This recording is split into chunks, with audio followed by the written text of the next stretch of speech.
Hello everyone, and thank you for joining us. When working games as part of a referee team, it is important that each official be consistent when applying the laws of the game and managing the behavior of players and coaches. The referee team must also be fully aware of the need to communicate with one another quickly, clearly, and accurately. In order to support these objectives, referees are expected to conduct a pregame conference before every game, regardless of the level of competition or the experience of the officials involved. In general, there are 4 key characteristics that officials should know about the pregame conference. The first is that every pregame conference takes time, and officials must plan to make time for it. This usually means arranging to meet somewhere at or near the field, factoring in the time of kickoff and the other pregame duties the referee team is responsible for. Second, just because officials have worked together in the past, that doesn't mean the pregame conference can be abbreviated. It is obvious that the pregame conference is critical for officials who are unfamiliar with one another, but it is just as important even when officials have been previously assigned to matches together. Third, the pregame conference is meant to be a conversation and not a lecture.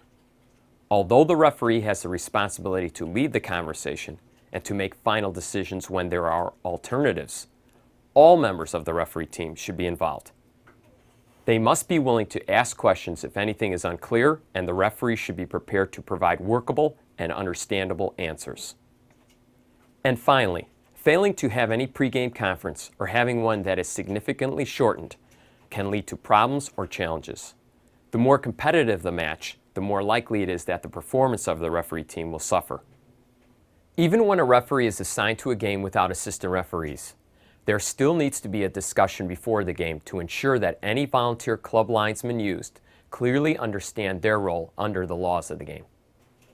Before the pregame conference can begin in a meaningful way, the referee must know or find out the experience of the referee team. This should include information about their officiating background, game experience, and comfort level of assignment.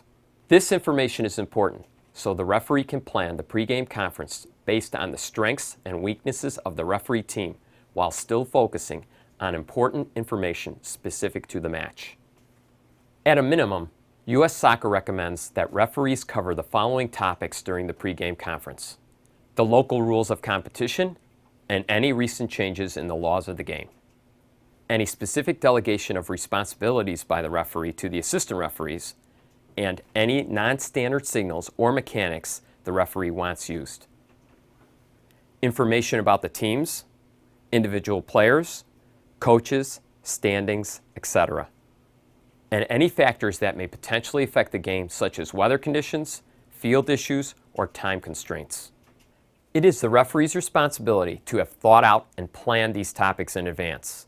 This allows for better execution and will help ensure that important information specific to the game and referee team is not overlooked. The pregame conference is meant to be a conversation among professionals and may include sensitive topics that might be misinterpreted or misunderstood by others. Because of this, U.S. Soccer recommends that the conversation not be conducted within the presence of players, coaches, or spectators. Thank you for watching, and please be sure to keep visiting ussoccer.com to view additional referee education resources aimed at providing officials of all levels with information on the laws of the game and advice on practical refereeing.